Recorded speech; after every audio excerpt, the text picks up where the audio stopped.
Oh, prepared as always. My chair's away down here. Let me fix it. That's better. Well, I don't know if it's better because I can't see. And I'm not professional enough to look. So, there you go. So, welcome to Saturday, folks. For some reason, I couldn't get to sleep till 4 o'clock this morning. It wasn't like I was watching anything in particular or any good movies or anything like that. I just couldn't sleep. So, tonight, I'm going to the cinema to see Harry Potter, the first one, with my kids. And they're going to get dressed up. So they're quite happy that they're going to do that. So we're sitting in the cinema. This will be the first time for absolutely ages. What was the last thing we seen in the cinema? Because we went after the pandemic, did we know? But what did we see?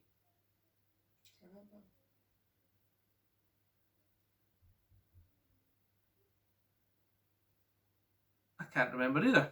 So I'm doing that tonight, and I wanted to talk to you about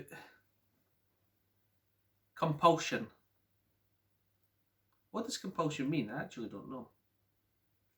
Well, it means that you do things involuntarily. And one day last week, I was having a particularly hard day at work. I was really struggling with my day. And I thought, I'll tell you what, I'll go on and I'll have a look at the Indicator sale.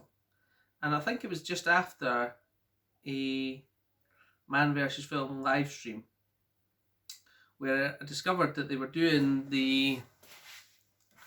This chair's not right. Look at bugging me. It's still not right. And he was doing the live stream and he mentioned that some of the limited editions were 50% off. So I thought, oh, let's have a look at them. And I put a few in my basket and I was like, no, I'm not going to do that. I'm not going to do that. And then I done it. And after I'd done it, I realised I didn't actually want any of the movies I bought.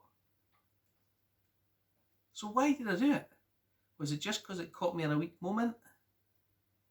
Was it just because I wanted to make myself feel better? Why did I do it? I don't know. And you know what? When the movies come, I'll probably be happy. I'll see them. They'll be going into my collection, and I'll probably watch them. But I just thought, did I actually need them again? I just don't think I did. But there you go. And that is my life as a collector. Try and stick to a budget and then sometimes fail. But I have been really strict with myself for the last month in terms of buying new ones. So I haven't bought many new ones. I've always bought second-hand ones. And in that then I've picked up 3. So I'll tell you the story about this one. I was out at lunchtime, I think it was Wednesday, Thursday. Now, the charity shops, they're literally scattered round the CEX. And at lunchtime, I've got about 45 minutes to have a look round. So I looked round, and in one of the charity shops, there's a GameCube controller for £6 in the window. I was like, well, that was in decent condition. What I'll do, so I'll check how much it trades in for. And I looked, and I thought it traded in for 13 quid. So I thought, oh, 6 for 13, I'll do that. And if it doesn't work, I can always just walk back to the charity shop and say, listen, this doesn't work. Because they test it in CX. So I done that, and when I got there, I actually got an £18 voucher for it. And there was a movie that Al picked up in his big bundles as he's been doing lately. Good on you, Al. And I was thinking, I was sure it was in my collection. And I was that sure it was in my collection.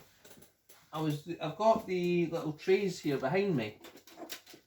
And when I think I've got a movie in my collection in my Blu-rays, or I'm sure I have, I put that in the tray. And I was so sure that I had this one. So this is a DVD. And that's been sitting there for about 6 months. I was so sure I had this movie. I had it ready in the tray to go, and I didn't. And that is Silence of the Lambs. What a classic that is. Now, I've watched this so often, and I remember every single little detail about this movie. So I didn't really want to watch it just now because I remember everything. So that's what rewatchable movies. I like when I like to rewatch them. I like to remember everything about them. And this one I've watched so often, it's good. But see, I watched this when I was maybe 19 or 20. And see the scene where she's walking past the guy in the cell? I didn't get what he was doing. I thought he spat at her. But it's no spit, is it? So there you go. Aye. So Jodie Foster and Anthony Hopkins in Silence of the Lambs. Sort of appropriate for Halloween season, isn't it? So I picked that one up. I think that would look good in a black case, Silence of the Lambs. Clarice. If she puts the lotion in the basket.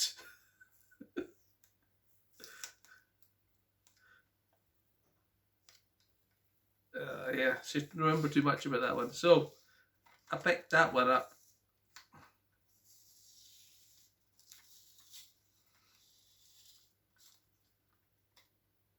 My sticker peeling goodness as usual. Look, I got that sticker off, not too bad, it's a tiny bit. That's good. That'll do. Anyway, I'm probably going to change that to a black case if I get it, so that's good. And I was in the hospital with my daughter last week because she was getting an operation. And I was sitting there just waiting, as you do in the hospital. And I've been thinking about this for a while, buying Dante's Peak on Blu-ray, and it's £10 in CEX for the British version. I was like, okay, yeah, I've probably got enough vouchers. If I see that in the CEX shop, I'm going to get it. But I was tempted to order online. The problem with that is it shifts the cost up to £12. So I had a look on eBay, and it had the guy selling the British version for £6.50 plus £1.83 postage, and I was like, that's still a wee bit steep for me. So what I'll do is I'll bid on £5.10, and then the postage is just about £7.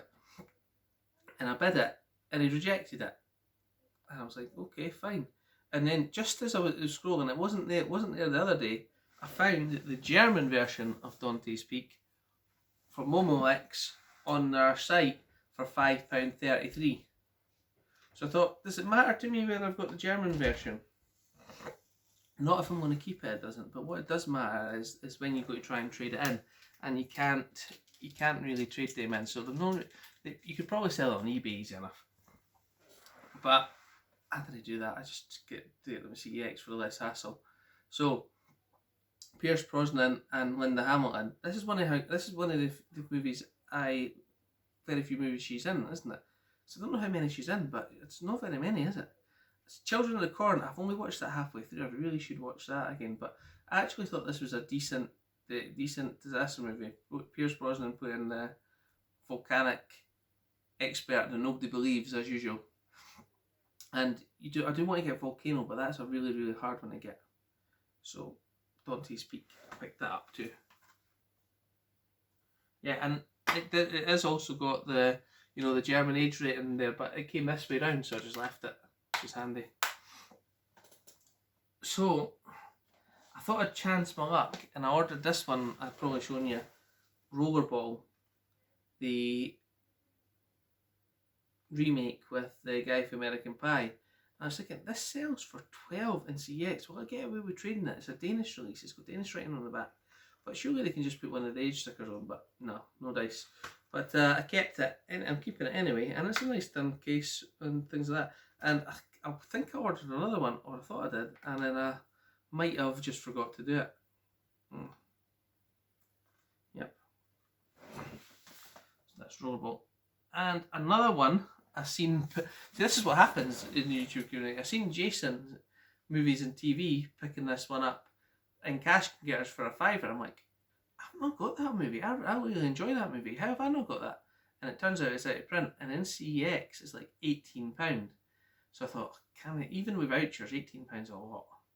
So I thought, let's go on eBay. And there was a guy who had one. They were all like 15 or 18 quid. But there was a guy who had an auction up for £10, and he had to make me an offer.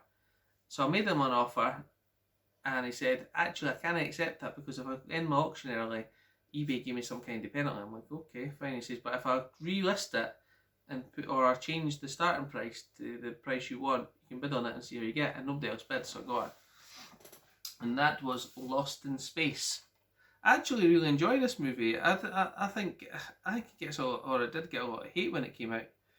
I think it's actually pretty decent. Heather Graham, Joey or Matt LeBlanc, Gary Oldman, and I actually really enjoy it. I actually enjoy this one, and that's why I was like, oh, and I think I might have this on DVD. So if I do, it will be going in one of the things. So these are the type of movies I like to have on my shelf. You know, I was talking about that the other day. For example, most of the ones in the shelves to the side of me and the back of me are some of my favourites, or some of my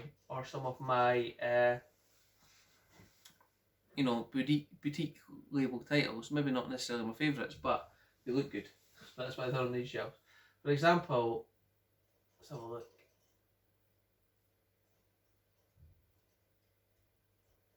There we go. Short Circuit. Would I ever do what I done to them with the Short Circuit with the plastic case? No, I don't think I would. Unless I got the 4K out, and as you can see, I put the DVD in with the Blu-ray. That hits off there, but I think it just hits the plastic. It doesn't hit the disc in any way. That's what they're designed for. There we go. And what else have we got next to it?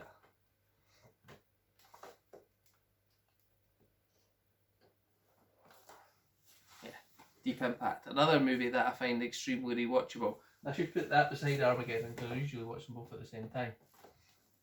So that is my few pickups. As I say, I'm actually probably going to go out and have a look at the charity shops this afternoon. Have a wee look round, and we will do that, and I'll see how I go. And then tonight, let's say, off to see Harry Potter. So I'm going to enjoy that. Sitting in my recliner seat with a nice Tango Ice Blast. That'll make up for my not lack of sleep. Oh, but that's good, and I'm sure the kids will enjoy it as well. I might do a little bit of filming when we go in, and see we're there. But we've all got some nice Harry Potter impressions we'll show you. So thank you for watching my channel once again. I hope you've enjoyed it, and I will see you next time. Thanks, guys.